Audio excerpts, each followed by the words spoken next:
It is. That is leaking. Motherfucker. Welcome back to the van build, and in this very short little episode we are going to try and get our water system up and running, test all of the pipes and make sure we've got no leaks, and make sure our Bobil system is working, which is our diesel hybrid hot water heating system. Let's jump in because I'm sure it won't all go to plan. Fucking hell, it's still leaking, look at that. I'm Matt and this is Sky. Together with Ginny and Little Man, we are going to build the ultimate adventure van and travel the world. If you're new to the channel, why not subscribe and join us on this epic new adventure? This is a Buck Life. Oh, Merry Christmas, as this is probably coming out around Christmas. Quick update for you. I'm partway through the shower room video and shower room build. It is obviously just taking a little longer than we thought it was going to, which is why I decided to make this video about testing our water system, turning on our water system and checking that we've got no leaks and getting that Bobil system working. Quick update, as you can see, the bathroom is taking shape, everything is in. Heating is in, pipes are all in, additional pipes for sink as it is in. This sexy little window frame that I'm super pleased with, that didn't take me over a day just to make that one thing. The shower room is all ready to be boarded up and sealed in, but I did just want to check there was no leaks on any of the pipes, which is why we're doing this now, because once I board that section in, basically I can't get to anything behind there. So we're back to the most stressful part of my van build so far, sorting out the heating and plumbing system. Meanwhile, I'll just update you on the heating system, on the Autoterm system. I didn't make a video on this, but essentially Autoterm reached out to me, invited me over to test the Autoterm and make sure that my setup was working. So I went over to Wrexham, they had the van for a couple of days, and in that time they fully tested it, hooked it up to a diagnostic machine, ran it all up to temperature loads of times. Big shout out to the people there, James especially, really good people, and yeah, they've come back and there's not a problem with that. Completely happy for me with the install, there's no back pressure, there's no issues with the Autoterm heater. So that means we can now move forward and get the Bobil system finished and up and running and tested. Whilst I was also there, I also got them to fit me another diesel heater, which has gone in the engine bay down there, and it is a preheater for the engine because we are planning on going to the Arctic. So we've got them to fit that. Just super helpful, those super knowledgeable. I'm not being paid to endorse them, but they've come with a great warranty. They've had great support, so really pleased with it all. Well, we're going to try and get this Bobil system in, water in the system, tested for leaks. Let's see how we go. I'm going to fill it with water, see if we've got water in the van, see if we've got any leaks. Hopefully not, fingers crossed.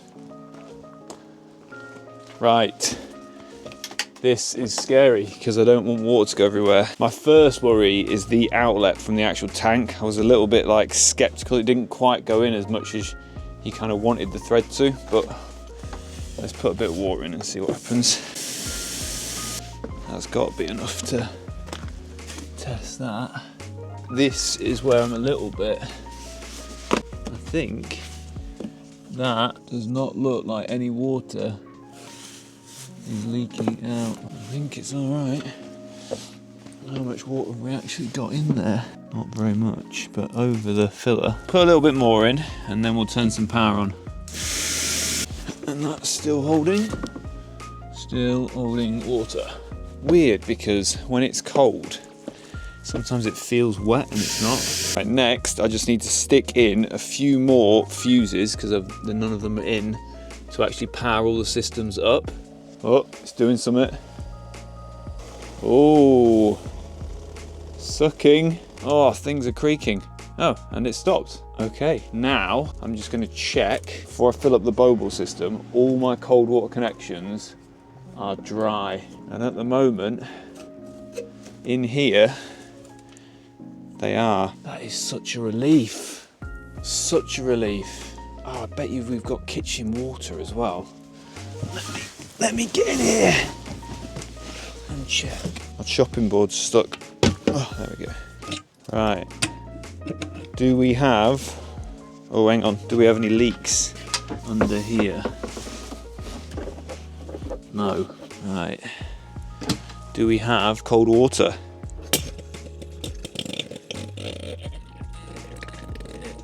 Very low pressure.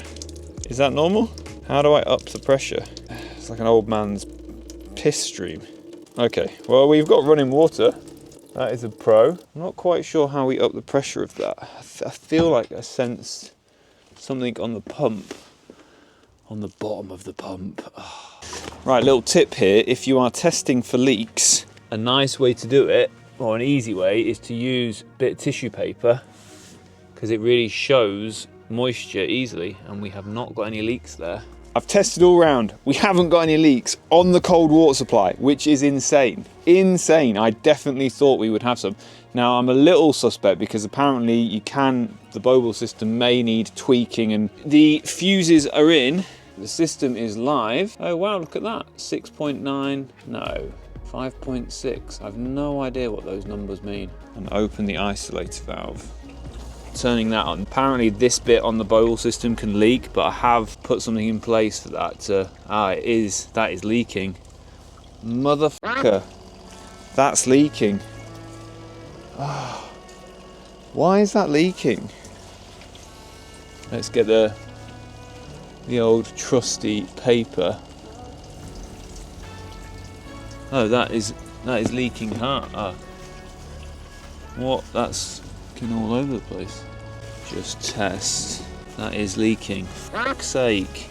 How are we supposed to stop that from leaking then? Right, we've got a leak. I think the only leak we've got is on this component here, which I knew was an issue, but I've obviously not done a good enough job on that. I don't know whether to tighten it up more. I've nipped it up, just that little bit there. Put that back on. Let's see if we still get a leak.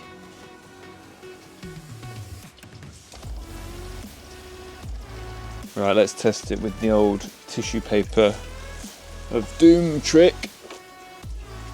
Ah, fucking hell, it's still leaking, look at that. That's so annoying. Right, try again. Right, I think I've just redone it. I think we might have cracked it. Let's get some paper towel. Ready?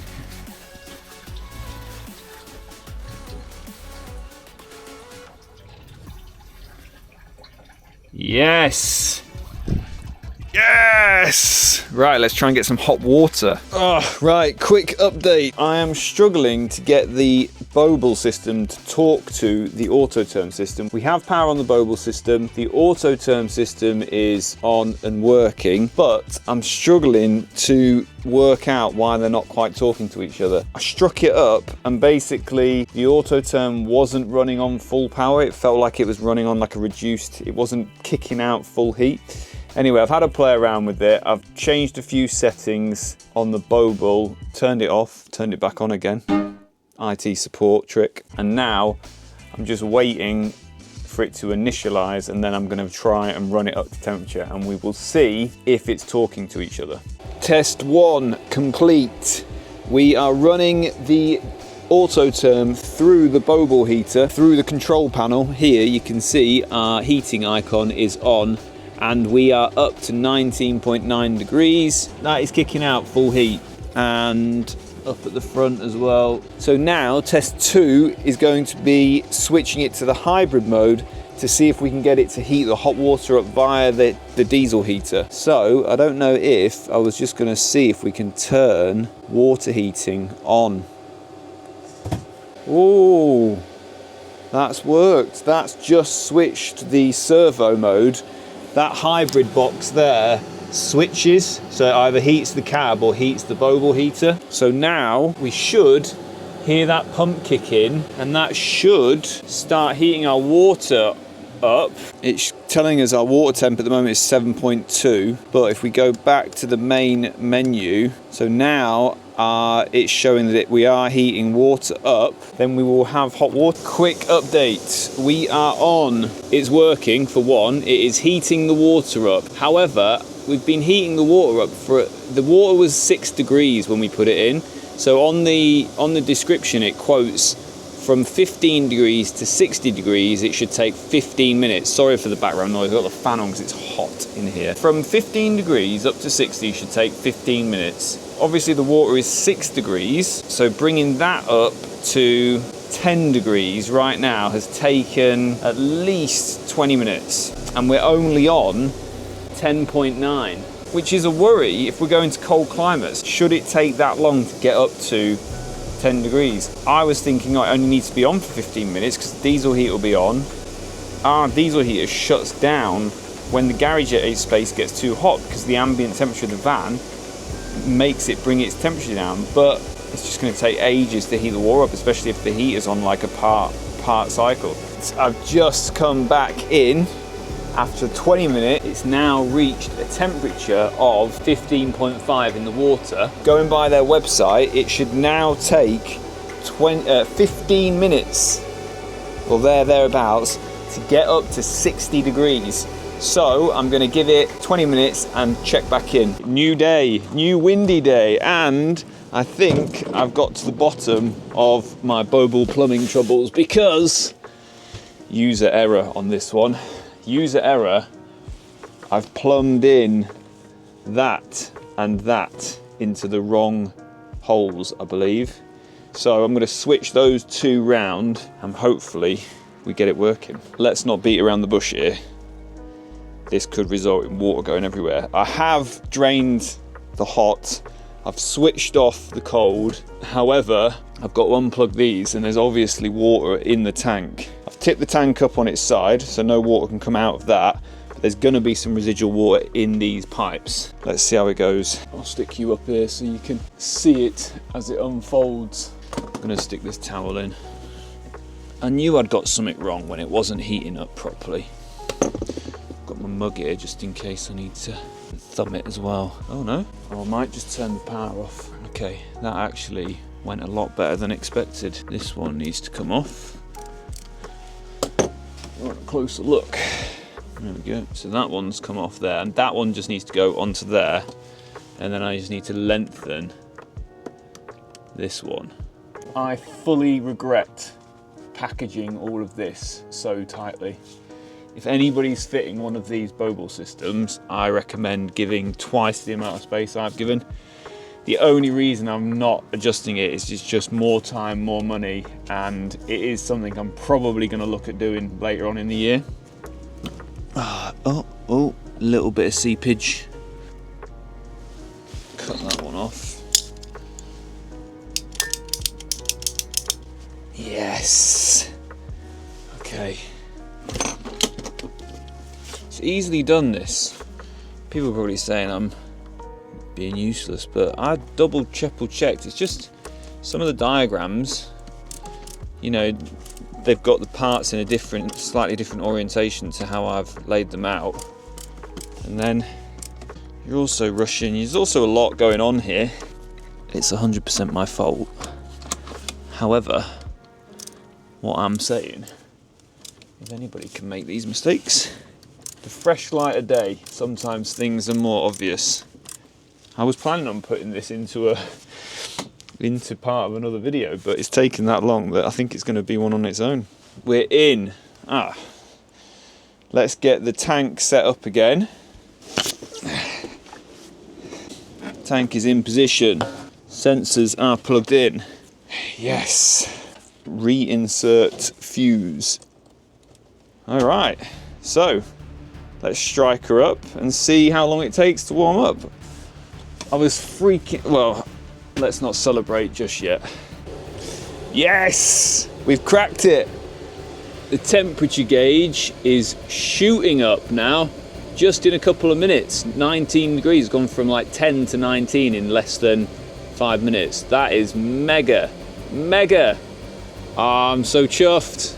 Right, I was well stressed out last night with that because I was thinking, gosh, if the water takes that long here, what about when we're in cold climates to warm up? But that is just shooting up. Look at it. Boom. I've set a timer for 20 minutes, so we'll see how hot it gets in that time. But at the rate it's going now, it is shooting up there. Right, let's check on the Bobil, see how it's doing. And after another 10 minutes, so that's 30 minutes in total, we are up to 69.4 degrees in the water. That's banging, isn't it? 30 minutes from 10 degrees up to 70. That's mega. I am really chuffed with that. These are all these little bits when you feel, when you know you're in here and things aren't going right, but if you just stick at it, you just kind of keep working through, checking things, problem solving, things do come good. 70 degrees, boom. Happy days, happy days. Quick test of the taps. We now have, albeit a little bit wet pressure in the kitchen because of this tap, but if you click that, that's kind of a nice, I don't know how I can make it stay on that, but that's a nice pressure. And that is hot water coming through. The pressure on that is a little bit lame, and I think it's because that's an actual kitchen tap, but I'm not too worried because the pressure on the shower room is actually fine. Fully pressure tested, the Bobil system is up and running. We've got hot water, cold water, and most importantly, no leaks. One little thing I did notice though, and I might need to just action something on this, is I think there was a little bit of condensation on the water tank last night. I might insulate that before I put it all back on. But working hot water, we have hot water. What's your hot water situation like in your camper van? Is your pressure like that, or shall I up the pressure? I can up the pressure on the pump, and I can also up the pressure on the accumulator. Let me know in the comments. Now I can crack on with the shower room. That brings us to the end of this commissioning our Bobil system video. I hope you've found some value in that. Yeah, we're getting there now. Click here if you want to see how I installed the Bobil system. Click here if you want to see how I installed the water tank. Don't forget to subscribe, and I will see you in the next one. Thank you.